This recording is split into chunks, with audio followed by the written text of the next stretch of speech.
Hey, how goes it? My name is Parker. I am a motion graphics designer, and today I'm going to teach you how to make a slideshow in Adobe After Effects. Now, there's a couple of different ways of doing it. I'm going to show you a quick and easy way, and then also a more intricate, stylish way of doing it if you have some more time. So first, we'll do the sort of rough and dirty way so that you can get it out of the way. So I've got a blank project open here.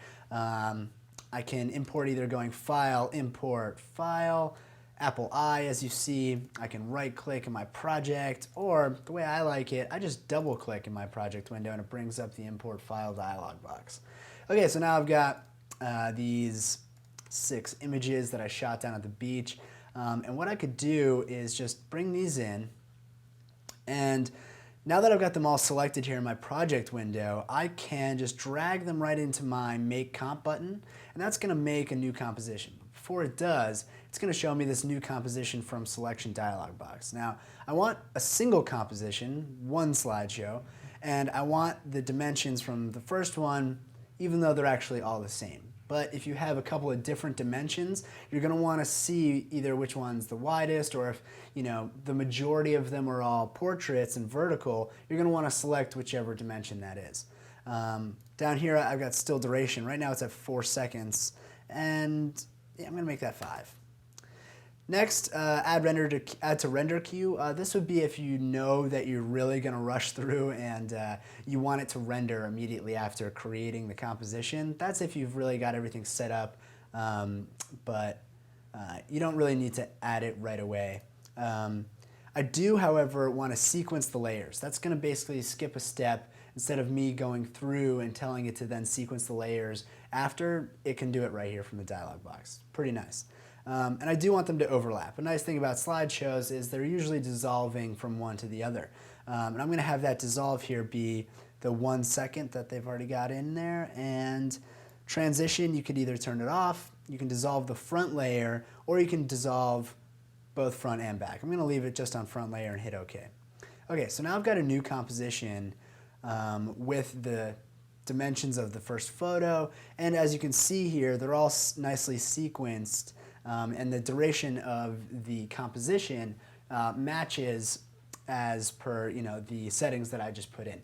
So right now I've pretty much already got a slideshow. It's ready to go. I can scrub through here to make sure that I like the transitions between the photos, etc. But yeah, had I checked that add to render queue box, I could be I could be rendering this movie out already. Okay, so that's the quick, dirty way to do it. It's going to get it all done in a GIF. Let's take out the other way. So if I'm just going to delete everything here and start from blank, I'm going to import the same photos. Now what I'm going to do, instead of dragging them into this new composition box, I'm actually going to drag just one of them so that it matches those file size, dimensions and everything.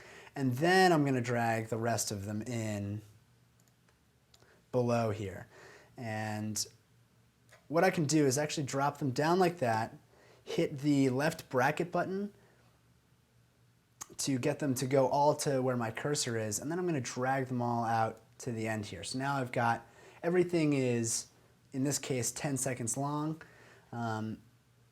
These are settings that you can actually change very quickly. So if I wanted everything to be back to the 4 seconds in one shebang, I can go to the 4-second mark, hit Apple A or select all, and then what I'm going to do is hit Command-Shift-D, which is going to basically cut all of the layers right at that 4-second mark. Then I'm going to hit delete. Now everything is 4 seconds. Pretty quick.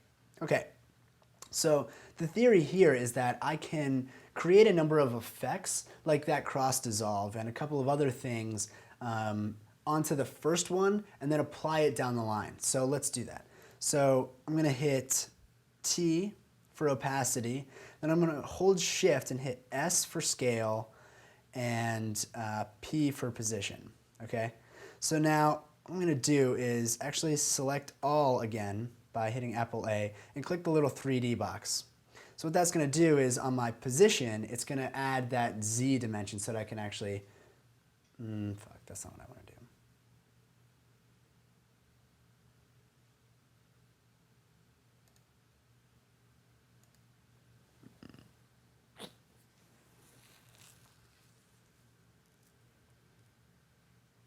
Okay, so now they're all 4 seconds long. So what I'm going to do is I'm going to apply some effects and some changes to the first one and then copy them down. So the first one I'm going to hit T for opacity.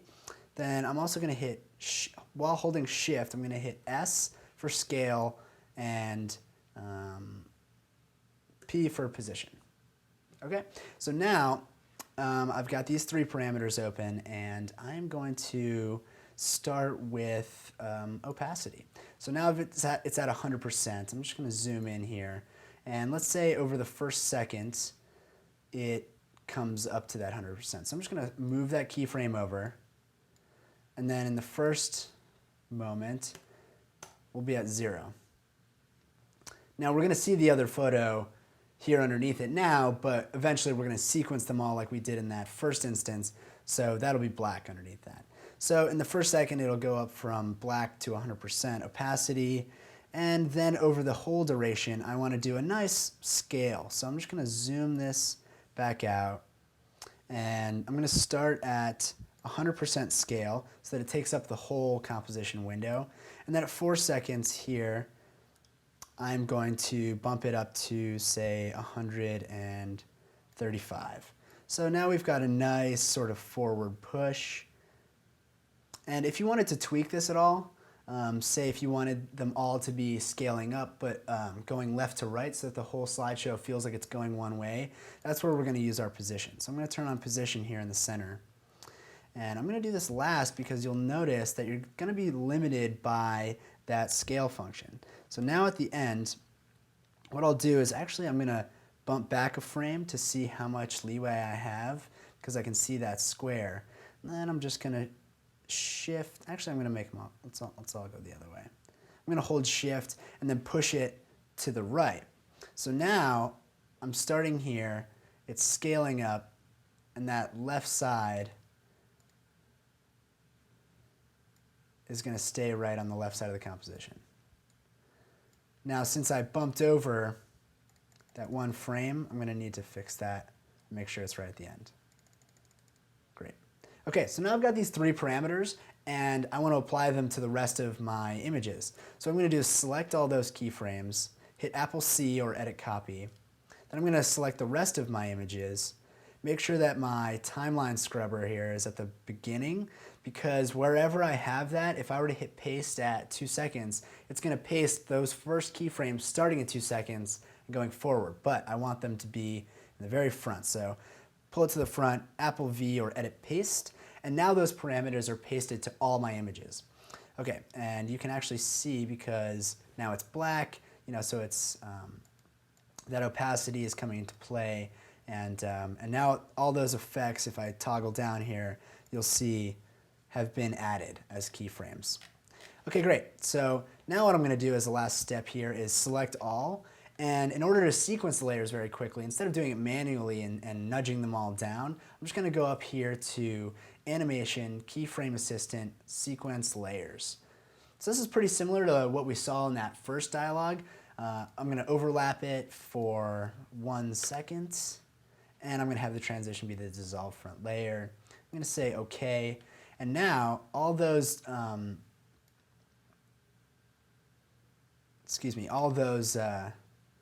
those images are now sequenced across the board. But my composition settings aren't long enough. I only have 10 seconds in this case. So I'm going to hit Apple K or go up to Composition Settings. And I'm going to change that to, I don't know, let's guess at 4 seconds times 6, 24. So let's say 30 seconds to be safe. Hit OK.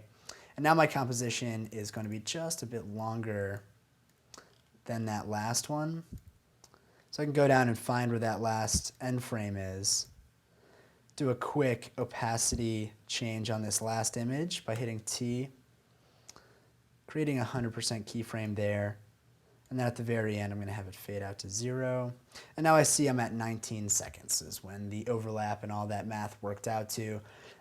So I'm just going to hit Apple K again, make it 19 seconds, say OK. And now my slideshow is the correct time for all my photos in sequence. Great. Okay, so that's a quick and easy way. Now you can see that you've got those different effects. You can apply a number of different ones if you want to. So, play around with it, play with some different effects and some keyframes, apply them across the board and end up with your own slideshow. All right, my name is Parker. I hope you learned something. Send any requests that you've got to requests@mahalo.com. Have a good one.